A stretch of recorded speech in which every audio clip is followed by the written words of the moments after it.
லலிதா அனுராக் பாட்டீல். நான் 4ஆம் வகுப்பில் படிக்கின்றேன். கல்வி ஒன்றே அழியாத செல்வம், கேடில் விடுச்செல்வம், கல்வி ஒருவருக்கு மாடல்ல மற்ற வையவை.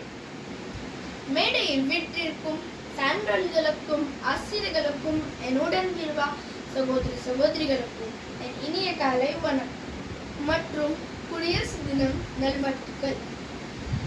திக்கும் தேந்தமிழ் திக்கெட்டும் பருவட்டும் முத்தமிழ் தாய்க்கு என் முதற்கண் வணக்கம். தேசிய கொடி அழகாய் அசைவது வீசும் காற்றினால் அல்ல, உயிர் கொடுத்து சென்று வீரர்களின் மூச்சு காற்றினால்.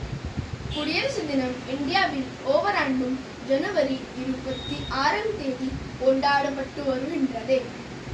76வது குடியரசு தினத்தை நாம் கொண்டாடுகின்றோம். குடியரசு தினம் ஒரு தேசிய திருவிழா ஆகும். 1950ஆம் ஆண்டு முதல் இந்தியா குடியரசு தினம் ஆண்டுதோறும் கொண்டாடப்பட்டு வருகின்றது. இந்தியா அரசியல் அமைப்பு சட்டம் செயலாக்கத்திற்கு வந்த நாள்தான் குடியரசு தினமாகும். குடியரசு தினம் அன்று பள்ளிகள், கல்லூரிகள் மற்றும் அலுவலகங்களில் தேசிய கீதம் பாடப்பட்டு கொடியேற்ற இனிப்புகள் வழங்கி கொண்டாடப்பட்டு வருகின்றது.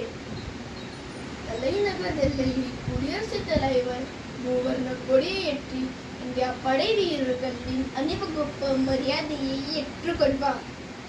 நம் முன்னோர் சிந்திய இரத்தத்தின் விலையை இன்று கொண்டாடப்படும் இந்தியா குடியரசு தினம். உயிரும் பொருளும் துச்சமென கருதிய எண்ணற்ற தலைவர்களின் கனவால பிறந்தது இந்த குடியரசு தினம். மலையை பார்த்து வியந்து விடாதே, மலை மீது ஏறினால் அதுவும் உன் காலின் கீழ்தான்.